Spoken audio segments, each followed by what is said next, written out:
I'm standing at a memorial over the grave of an angelic adolescent, his features frozen into a frown he'd be ashamed to see alabaster to his face. He was always the ring of laughter boomeranging off jagged edges of life's monsoons, always seeing the pot of gold at the ends of the tassels in his rainbow scarf. He was the definition of everything good and beautiful, and I loved him in that crazy, comforting way you can only love family. That's what he was.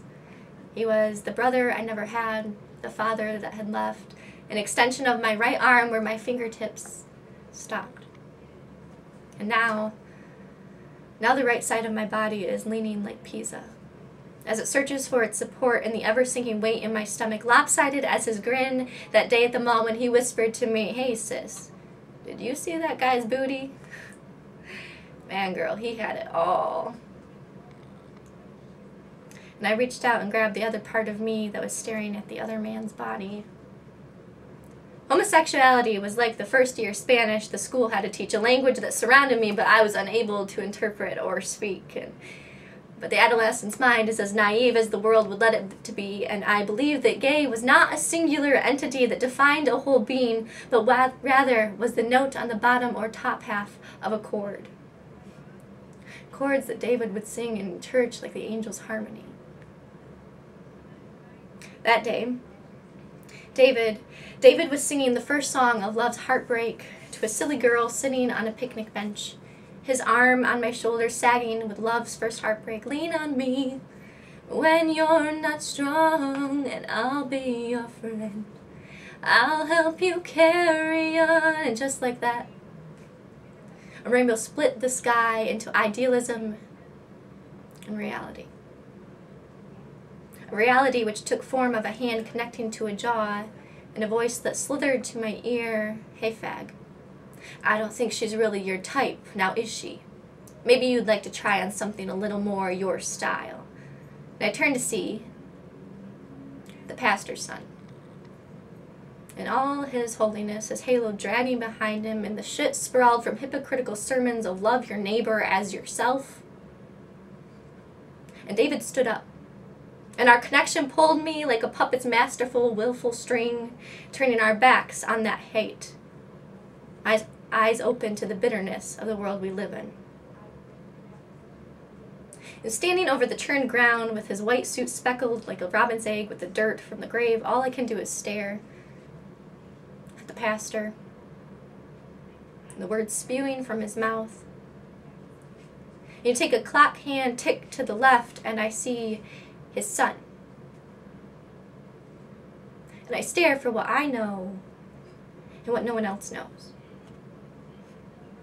You see, that afternoon I was sent home, but I looked back. And David was yanked back by the scarf which inspired the revolting thoughts brewing in the bully's head. You see, David was found by the riverbank, his face pushed into the water, the scarf wrapped tightly around bound hands. And I looked back. In the snapshot frame of my mind, David is defiantly standing, the scarf that I lent him thread through the hands that pulled him to the ground. The authorities have no leads, and the town leaders do not want to see, and Title VII does not make room for the feelings of sexual ambiguity, and the pastor stands at the head of the grave, handing out broken-hearted promises of a society which does not challenge the power of a corrupted authority. For if you're not putting a halt to the train running in slow motion off its tracks, then you are doing nothing but accelerating the deaths and the pride of its citizens. This authority rules not with a gun and dictated orders, but with a democratic twist of the arm, where gay boys are forced to the ground, and they rule with a currency comprised of oppression, depression, and the insecurity of people scared to accept and understand a change in the way that we dress, the way that we represent. Authority would rather paint canvases with pretty words that incite and pacify and disguise.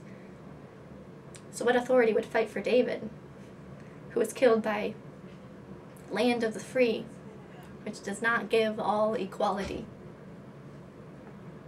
Until we give ourselves the authority not to turn a blind eye, but to stand for the right to life, the murderers will continue to stand at the graves of their victims, Leaders will shed light with hypocrisy, and we will forever be living on the other side of a fantastical rainbow. And while we are not in control of the actions of those in authority, we have the responsibility to ourselves and to our brothers and sisters dealing with the trials of the LGBT community face. We have the responsibility to help each other, to pick each other up when they are shoved down. It is our responsibility to speak out against injustice and to be aware of when this injustice is happening right in front of us. It is our responsibility that when times are rough and we are discouraged, when we feel that this world will never reach a point of mutual respect and understanding, that is the time when we show respect for all of mankind. And let the world know that it does get better. Every second of every day, people are learning and growing. And it is our responsibility to teach, because hate is based in ignorance, and knowledge is the weapon to use against misunderstanding. We cannot fight hate with hate, and therefore it is vitally important that what we show to each other is love. And it is our responsibility not to look to the future as our moment of opportunity, but to recognize by continuing to spread love and knowledge and know that there are people who are helping every single day.